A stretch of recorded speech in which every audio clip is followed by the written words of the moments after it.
Canelo's now 10-0 at super middleweight, but largely untouchable at this weight class. Why do you believe that you're the man to knock him off? Because I'm the best. That's why. That's why everybody gonna come and watch September 12th. All right, bud, good luck on September 12th. Thank you. Canelo Alvarez reportedly demanded a jaw-dropping $250 million to face Terence Crawford, sending shockwaves through the boxing world. Canelo, is it so substantially bigger than all the other fights? It was like times 4. Fucking hell. Yeah. Times 3, 4, yeah. Yeah, that's what we're Crazy money. He's such a draw, so isn't when that deal was put to me, and I was like, it was about like 11M. Wow. Plus pay-per-view. I didn't even want to talk to them. 11, 12, call it. We appreciate that for the second. Absolutely, yeah. yeah. 11, 12 million, yeah. So when you look at that, you think, if I had to look at it this way, if I had to fight, I have to fight Danny Garcia, Kotelnik, Zab Judah, Peterson, and maybe like a Greco, 5-5. All to make that much dough. No, and that's not it's not the fight that's hard. It's the training camps. Yeah. So when you get an opportunity like that, you're gonna take it because you know that it's only one fight. Whereas instead of you taking 5 fights, now Canelo knocked me out, fine, knocked me out with one shot. You know what I mean? But you probably take more damage than all them. Though Canelo eventually settled for a staggering $150 million, the initial demand highlighted just how monumental this fight has become, not just as a sporting event, but as a financial spectacle. With a total purse reaching an eye-watering $200 million, the bout between Alvarez and Crawford is set to be the most expensive fight in boxing history. Crawford is expected to take home $50 million, a massive payday in its own right, but still dwarfed by the amount Alvarez is guaranteed. This enormous financial arrangement is made possible largely due to the involvement of Saudi Arabia's Turki Al-Sheikh, who continues to reshape the global boxing scene through the backing of Riyadh Season and the Saudi General Entertainment Authority. When did it come to a point, how long ago was it for yourself when you realised that the Canelo Alvarez fight is a possibility for you? Just you know what I mean, looking over the landscape of boxing and the opportunities and the accomplishment that Canelo had, and you know, sizing them up and things like that. I know we ain't never been in the ring before, but you know, it's a great opportunity for me in my career. And that idea of yourself of chasing greatness, inside, how much does that excite you over that with it all together, that idea of chasing greatness? And it's always something you've done, to do that sort of stepping up in weights. How much is that an exciting proposition for you? Oh, it's very exciting. It's like throwing gasoline on a bucket of fire. You know, I'm very competitive, and I'm looking to be competitive in a fight in September. Scheduled for September 12th at Allegiant Stadium in Las Vegas, the fight will unfold in a venue that can hold over 60,000 fans. The choice of Las Vegas reflects the ambition of making this clash not only financially historic, but also globally significant. Al-Sheikh's backing and vision are undeniably transforming the economics of high-level boxing. With past involvement in mega fights like Tyson Fury versus Francis Ngannou, Saudi Arabia's role in combat sports has rapidly evolved, positioning itself as a new hub for top-tier boxing events. So, I was gonna ask you about that. A lot of people making a big deal about the weight. You just walked in here. You don't look like a 54 right now. You're looking a little more solid these days. And I don't know if this was something I got trolled into on Twitter, but I saw you'd stepped on a scale at 180, around 180-ish. Yeah. So you're not having any trouble moving up in weight. I just think a lot of people is adopting other people's thoughts. Okay, the group think. Yeah. Okay. You know, a lot of people not thinking for themselves. They just, you can say that about a lot in today's day and age, you know what I mean? They hear something on social media and then they just run with it. Alvarez, fresh off a unanimous decision win over William Skull on May 3rd in Saudi Arabia, once again proved his dominance in the super middleweight division, though the bout itself lacked excitement, largely due to Skull's reluctance to engage. The win solidified Alvarez's status as the undisputed champion at 168 pounds, holding the WBA, WBC, and WBO titles. Judges scored the fight 115 to 113, 116 to 112, and 119 to 19, with Alvarez controlling the pace and rhythm throughout. Following the match, Terence Crawford entered the ring, setting the stage for what's being described as one of the most pivotal fights of this era.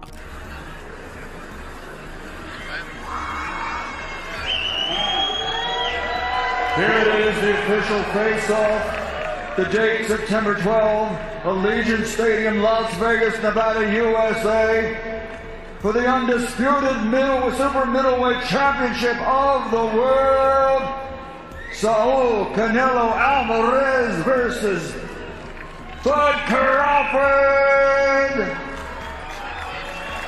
What makes this clash so compelling isn't just the money or the star power, but the stakes involved. Crawford, already a two-division undisputed champion at 140 and 147 pounds, is now stepping up 2 full weight classes to challenge Alvarez at 168 pounds. No male boxer has ever been undisputed in 3 different divisions, so this is a chance for Crawford to make history. For Alvarez, beating someone of Crawford's caliber would further cement his legacy as one of the sport's all-time greats. Both fighters are still in their prime, between 30 and 35 years old, making this matchup even more intriguing, as neither man is on the decline. You know, he have his strong points in the fight, I have mine, so that's why you fight the fight. I like this vibe you're giving off, man. It's a lot of keeping things close to the vest. I'm seeing you going, yeah, you know, we'll see.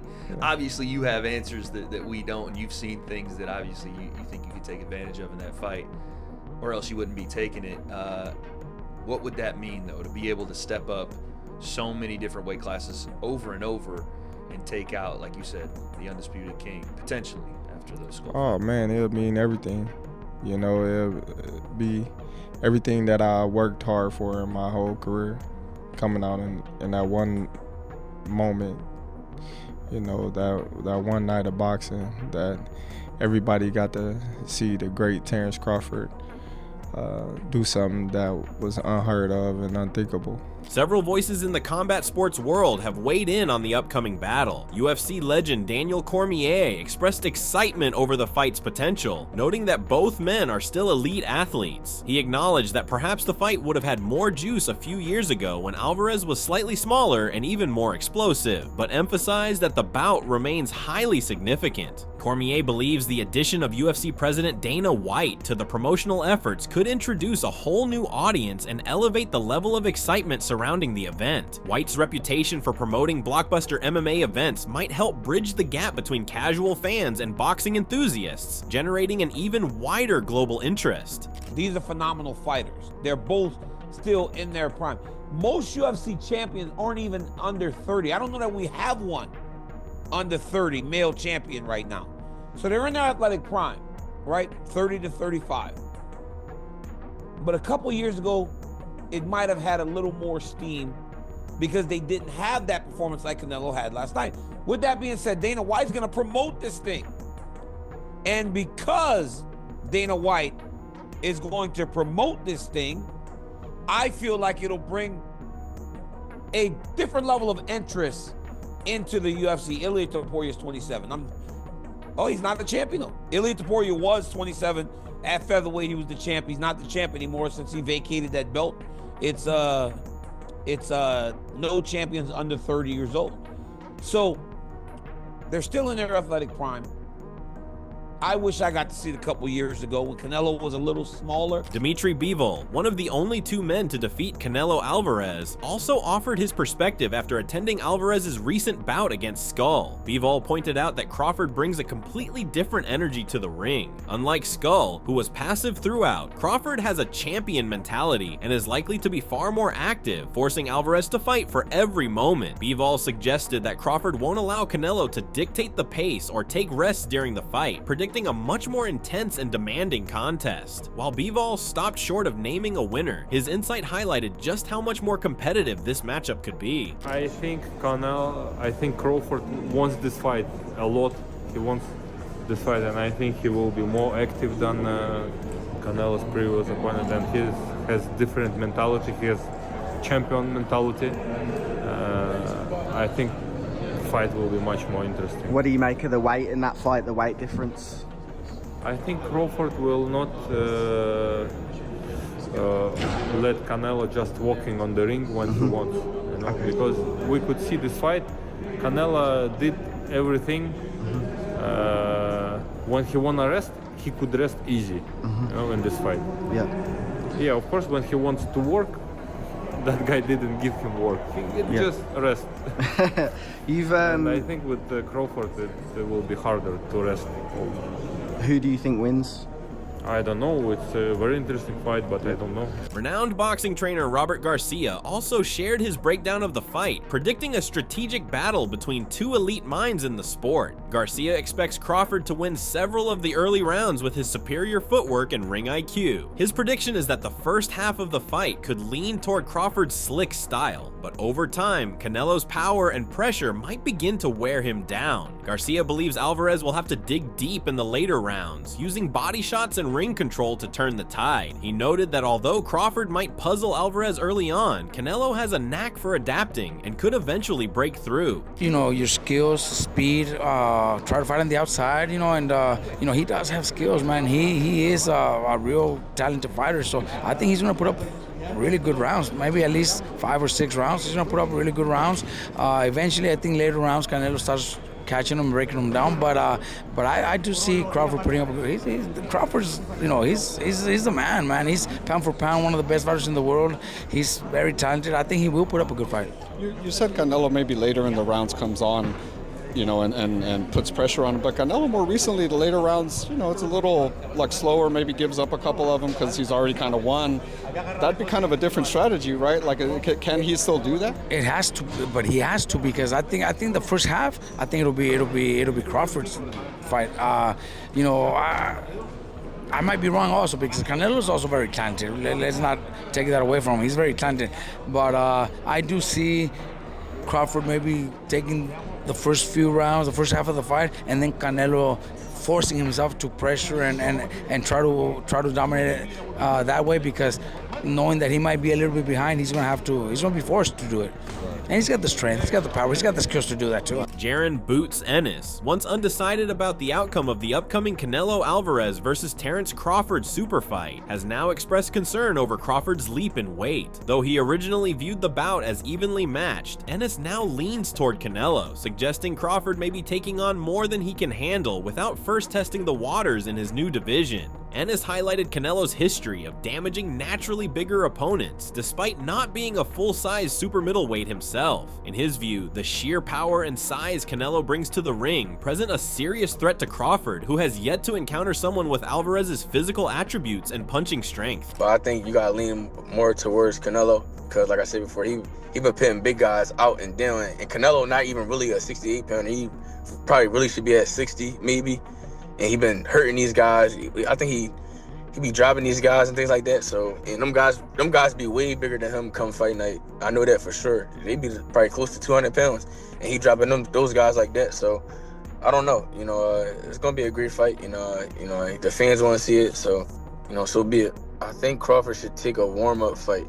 You know, at like 60, or like at least at 60, just to get his body, you know, the feeling of somebody a little bit bigger, you know, and things like that. You know, I know when you go up a weight, you gotta, you know, develop that power and not develop the power, but like put that muscle on and be heavier and things like that. So he might not want to take a fight because he's trying to build up right now, but I think he should, just to stay sharp and that way he don't have like a long layoff or anything like that.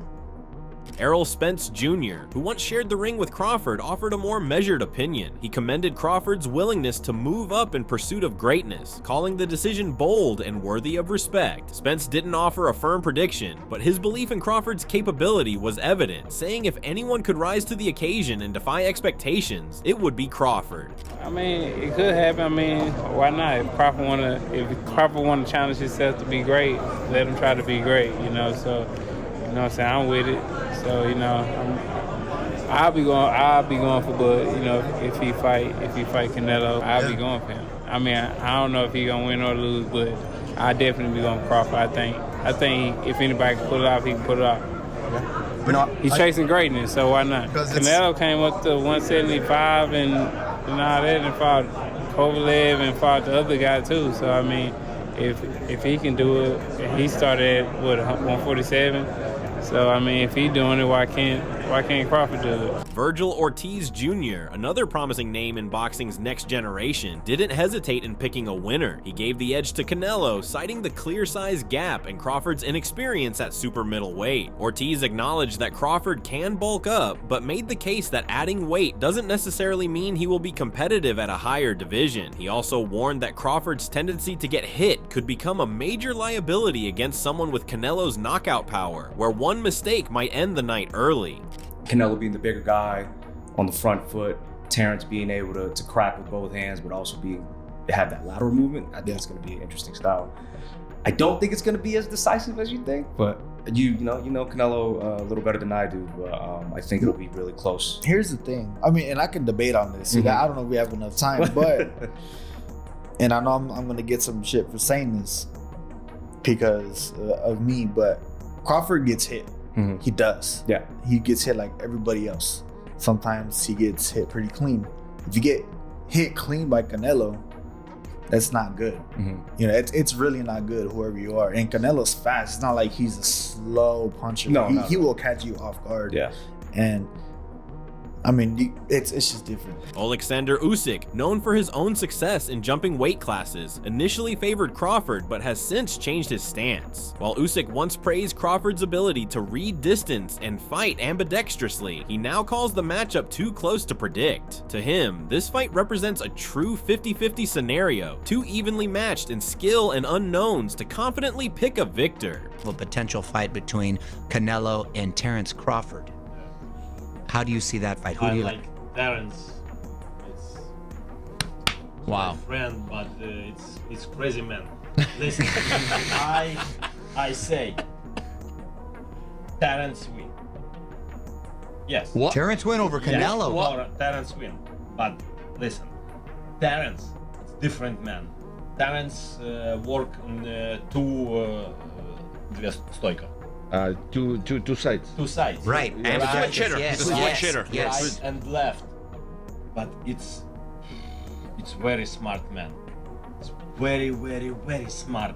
But feel distance and place. Adjustments. Spacing, Exactly. boxing. You don't think the weight difference will be a factor too much? Mario, you're asking him? That's why. That's why I'm asking, exactly. Canelo big, yeah, Canelo too. It's good boxer, but I say. Oscar De La Hoya, who spent years promoting Alvarez, emphasized the size and strength difference as the defining factor. While he said a Crawford win would be so significant it could place him among boxing's all-time greats, De La Hoya couldn't picture it happening. He claimed Canelo would likely enter the ring weighing close to 200 pounds, something Crawford has never dealt with before. While he respected Crawford's courage, he saw this fight as a bridge too far, one Crawford might not be able to cross. A good little man has never beaten a good big man in the history of the game, unless you go back to certain situations with Pacquiao beat me, but I was a dead man walking anyway. But a good little man never beats a good big man, so it's a tough test for Crawford, but I'm not counting him out. The bottom line, this is the truth again. Bernard Hopkins viewed the fight with more skepticism, particularly from the standpoint of risk versus reward. While Hopkins respects Crawford's talent, he questioned whether the long-term damage from facing someone as experienced and powerful as Canelo is worth it. To him, the danger lies in how much physical punishment Crawford might endure and how that could impact the rest of his career. For Hopkins, it's less about whether Crawford can compete and more about whether he should. Crawford cares about his life, and with that fight, what do that fight do for Canelo fighting Crawford, and Crawford beats Canelo? What do that do for Canelo? I just think that there are so many other fights to make that's realistic. It makes sense. And less life risk. Teddy Atlas brought a layered take. He defended Crawford's previous performance against Israel Madrimov, arguing that Madrimov was underestimated. Atlas pointed to boxing history, which is full of smaller fighters who overcame bigger men with timing, skill, and ring IQ. He believes Crawford's instincts, adaptability, and unique set of tools could allow him to control the fight and possibly win. Though acknowledging the uphill battle, Atlas saw something rare in Crawford, a fighter with enough intangibles to disrupt the odds and surprise the world. He had trouble with a 154-pound guy when he went up from welterweight to that. So now he's going up to 168. Teddy, come on. How are you going to make an argument? You're going to make an argument to the history of this sport, where little guys have been able to beat big guys, because you reverse it. You reverse who's got the advantage and the disadvantage. Yeah, the size, the power of Canelo, he's got the advantage. Then all of a sudden you go back and you say, wait a minute. The other guy's faster. The other guy's craftier. The other guy has more options. The other guy is slicker. Oh, maybe he's got the advantages. Like the first time Pacquiao fought De La Hoya. And I know De La Hoya was having trouble with weight and all that. I get it, and that's fair. But still, I remember I picked that one. Every once in a while I pick one right. I remember that I even picked that one where Pacquiao's going to win. And I said, yeah, you're saying that De La Hoya's bigger, he's stronger, he's got the power edge, he's got this edge, but the other guy's quicker. And that's going to be an edge, and it was an edge. I'm not saying Canelo's not, but I think he's special in a different way, where he's got instincts that not everyone has. Yeah. That it's the timing, it's the instinctual things, the X factors, the intangibles that he has. And I think they're going to show themselves. I really do. And I can't wait. Yeah. I can't wait. Yeah. I can't wait to see a smaller guy use those intangibles, use those X factors to beat a bigger guy. Amir Khan, who's faced both Alvarez and Crawford, emphasized the cerebral side of the sport. He believes Crawford is more dangerous than he often gets credit for, especially because of his intelligence and ability to read opponents. Khan recalled the surprising power Crawford carries, often hidden behind his slick, methodical approach. From his point of view, this isn't just about muscle or mass, it's about outthinking the other man, and Crawford is equipped to do that. How much from sharing the ring with him and doing the camps with him, what benefits would Crawford had to be fighting against a bigger man? Is it the ring IQ, dominating the center? Like, what benefits do you think he has? You need everything in the game. You need from your ring IQ, you need the movement, you need the power, you need the speed. And Crawford does hit hard. A lot of people don't give Crawford the credit for the punch power he has. But Crawford does hit hard. I mean, I've been in the ring with him. He's hit me hard. Obviously, the most powerful fighter in between the two is going to be Canelo, but I think Crawford. Khan also reflected further on his own experience with Crawford, saying the American's punches carried more weight than expected, delivered with deceptive precision. He acknowledged Canelo's advantages, but still believed Crawford's timing, quick reflexes, and ability to manage pace could keep him in control. He cautioned against underestimating what Crawford brings, arguing that his blend of smarts and hidden power makes him far more than just a smaller fighter chasing greatness. I'm going to support my boy, Terence Crawford. He's a good friend of mine. Obviously, we fought each other, but sometimes you put that to a side, and he shared the training camp with me last time. He spent some good time with me. I was at his house, and always shows love. So look, he's one of the best fighters in the world. For him to go up 2 divisions is something I did back in the day when I was at the peak of my career, after beating like Devin Alexander and all the big names. So look, I wish him all the very best, and I think he can do it. You know what I mean? One thing about Terence Crawford, he has great box IQ. His IQ is so perfect where he'll see everything, so yeah. Ryan Garcia, having trained alongside Alvarez, spoke confidently about Canelo's edge. Though he respected Crawford's skills, Garcia didn't think they'd be enough to bridge the physical divide. He pointed to Crawford's relatively unimpressive power display against Madrimov as a red flag, and said that Canelo's timing and sharpness would likely overwhelm him once the fight hits its stride. So, all the people who think Crawford would even have a single chance against Canelo, they're fucking stupid. Broly, you have a way with words like nobody else. No, bro. I hate it when people say that. They're fucking stupid. Rolly Romero offered perhaps the most aggressive prediction, saying he expected Crawford to end up on the canvas. Drawing parallels to Canelo's fight with Dimitri Bivol, Romero noted that size played a crucial role in that loss, and he anticipated a similar result for Crawford. He even suggested a dramatic knockout might be in store, likening it to how Canelo once brutally stopped Amir Khan, a moment that remains etched in highlight reels. Roy Jones Jr., a legend in the sport, made his opinion clear. He viewed the fight as one Canelo should win, framing it as Alvarez's to lose. In his mind, the expectation is on Canelo to stay disciplined and deliver as the naturally larger and more established fighter. Buddy Canelo? Buddy Canelo, who you got? It's a tough fight. It's like I said, it's Canelo's fight to lose. If he fight the wrong fight, he gonna lose. Julio Cesar Chavez, widely regarded as one of Mexico's finest fighters, didn't mince words. He labeled the contest as unbalanced and predicted a knockout win for Alvarez. From his perspective, this wasn't a bout between equals. It was a big money opportunity for Crawford and a likely victory for the more seasoned and heavier Canelo.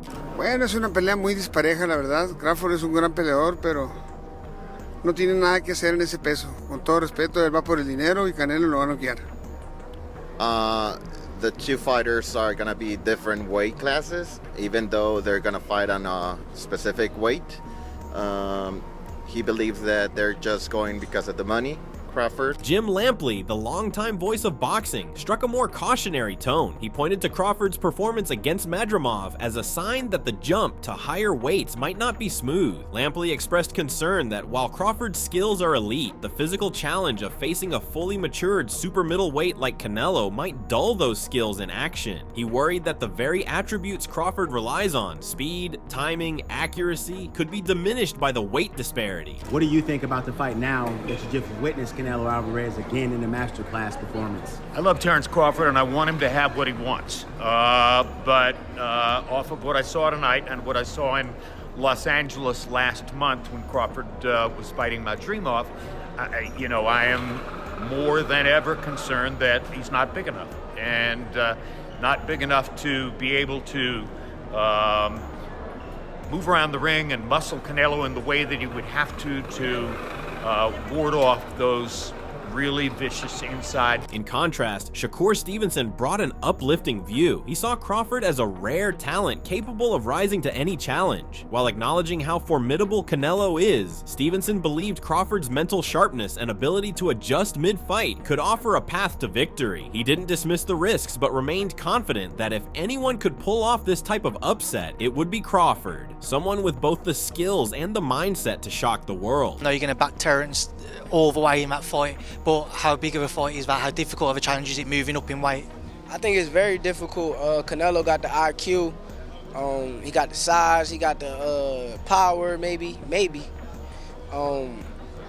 It's a very difficult fight, but I think if anybody could get it done, it's Terence Crawford. Fans and analysts alike recognize that this matchup is as much about skill as it is about will. Alvarez, with his explosive power and defensive head movement, will need to cut off the ring and target Crawford's body to slow him down. Crawford, known for his switch hitting and strategic brilliance, must avoid Canelo's traps while landing clean, effective punches throughout. The clash of styles, Crawford's precision versus Canelo's power, will likely dictate the flow of the fight. As the countdown to September 12th continues, anticipation is building to a fever pitch. So what are your thoughts about this? Do let us know in the comment section below. If you enjoyed this video, make sure to subscribe and check out some of our other videos on the screen right now.